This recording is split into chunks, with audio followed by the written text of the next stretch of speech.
What influenced you to write this book? Anger, I suppose. 1916 anniversary coming up, and a lot of debate about it, and nobody related it to the fact that it had a certain set of precepts in view, the type of society they were trying to achieve. I mean, there was absolutely no idea of allowing homelessness to continue, for example. Or, they were also quite feminist in the outlook. There's no question. Connolly was a feminist. The leader of the, by all concession, was Tom Clark. He had survived horrendous jail experiences in the very tough Victorian prison conditions of the period, and had got out and was making quite a comfortable life in America. And he came back deliberately. He had bought farms. I mean, it's not realised. He was comfortable enough, not a huge, not a wealthy man. But he and Kathleen, his wife, one of the Dailies, great Fenian family in Limerick, and they also were well off. They had a bakery, and we deliberately wanted to change the colonial system and improve the condition of Ireland. And it's all summed up in the phrase, cherish all the children of the nation equally. And we were passing through an appalling trough as a result of the criminal betrayal of our sovereignty by bankers, accountants, lawyers, presided over by blind politicians. And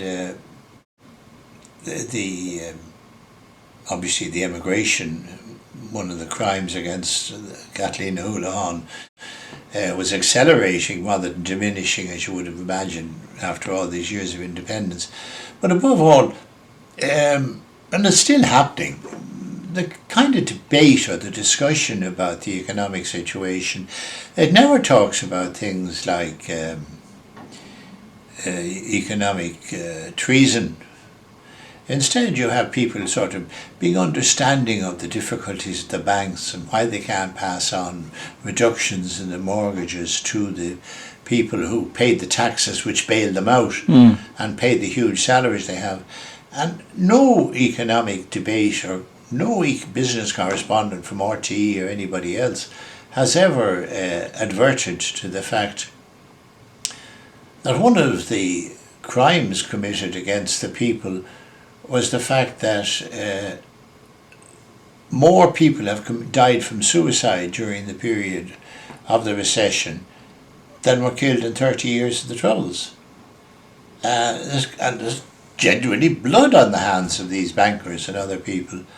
And yet they're the same deference to the men in suits, to the people in high places.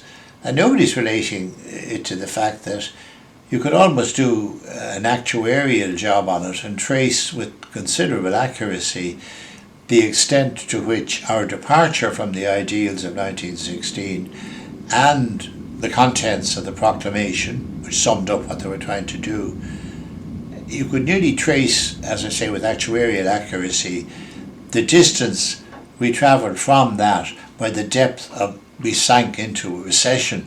The two things are related. At one stage, with the Celtic Tiger, everybody knew, they all knew the score. The word socialism would have been a dirty word. Everybody knew the inside track. Everybody knew, if it wasn't Charlie, they knew the Bertie or whoever it was. You had the developers riding high. You had throwing money at projects like what I termed the Irish Tower of Babel.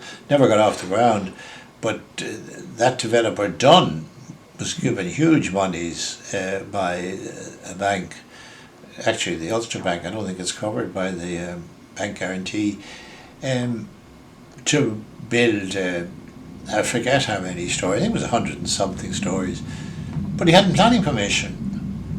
And anybody would have told him he wouldn't get it either. Yeah. I mean, the bank should have known. I mean, just down the road, he owned those hotels at one stage, maybe he still does, the Juries and the Berkeley Court. And down the road, you've got this iconic stadium, which I was taken to by the hand by my father when I was 10 years old, Okay. or less. And everybody in the country knows Lansdowne Road, the rugby ground. Yeah. Great affection for it.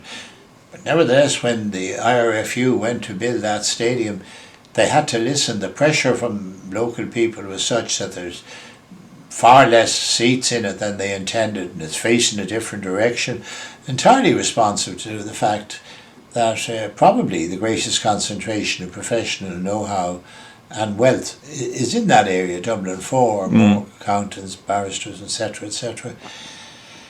And yet they tossed out that money, and that's just one of the many, many, many follies that were committed.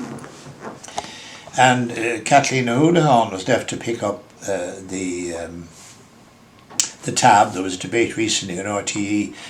It was kind of no question of being able to afford the North, that this would cost, a Labour man actually Pat Rabbit made the point, it would cost as much as two universal social charges, 9 million or something, to maintain it. A year possibly, though of course it wouldn't be 9 million, because the British would, they'd be so glad to get shot of it, they'd subsidise it for 10, 15, 20 years, whatever. I mean, it's a given. It's part of our policy in the Anglo-Irish desk in foreign affairs that that would be done. And the second thing, of course, would be, as happened with Germany, that the impetus to have the vibrancy of the two economies coming together would give a terrific impetus to formation of wealth. I mean, as can be seen, the myth about the northern business being far ahead of the south and their industries ahead of us and so on, which was one of the unionists' platforms, has been exploded. They never replaced the smokestack industries. They never went out and got in the computers and the Dells and the Apples and all the other people. But some go, some come, some survive, Hewlett Packard and the rest, the great names. They never seem to be able to do that. And we could have just, on the simple argument, we could certainly, the money would not be a problem for us. But not one person mentioned it during the debate. And they had all the great and the good, and the politicians and university people, and something from something for everyone in the audience. They had an opinion for everyone in the audience. And nobody mentioned the small fact that we have committed to hundreds of billions for the bank bailout, and subsequent year, that my great-grandchildren, not my grandchildren, will not see that bill paid off. And yet they balk at the idea that we could get rid of a running sore in the life of the island. The border itself is a breeding ground for warlordism on either side of it, smuggling, that diesel laundering. If they took that out of it, I think the mushroom industry would probably collapse. They all seem to be getting the cheap diesel. That kind of there's a kind of a colonial mind still, a slave mind, colonial cringe in people still, and still hankering back to our lords and masters. And there are still a handful of journalists around living off the scraps of the lower reaches of London journalism, mocking the idea of idealism and Irish independence, and always trying to promote the unionist viewpoint. Whereas the unionist viewpoint, they were worse than the Bosnian Serbs ever were at the height of the war. I mean, they simply, I remember I was on a radio broadcast with Ruth Tully Edwards once, and I said, look, hold on here a second. Do you remember where all the trouble started? The words discrimination and gerrymandering and one man, one vote. It wasn't like that was one man, one throat. And there was a dispossessed generation, and they were battened off the streets when they went to civil rights. And Paisley said, had a banner saying CRA, Civil Rights Association, equals IRA. That slogan killed a lot of people. Mm. And the reaction, of course, generated the Provos. Young people said, "Oh, to hell with singing We Should Overcome." Yeah. Pick up the rifle and go. And the interlocutor, struck by the argument, said, "Oh yeah, what have you got to say about that? Would you like to discuss that to this woman?" And she said, "I'm not going to go down memory lane with Tim Pat Coogan." Really? As if it was, error has no rights. The peasantry shouldn't be upheld, Yeah. They should know their place. And thank God for the Squire and his relations that keep us all in our proper stations.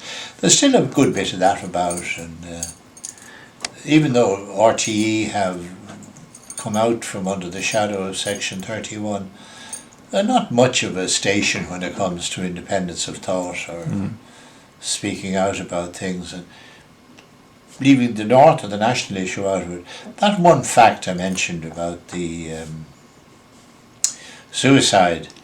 Yeah, I'd love to go back to that.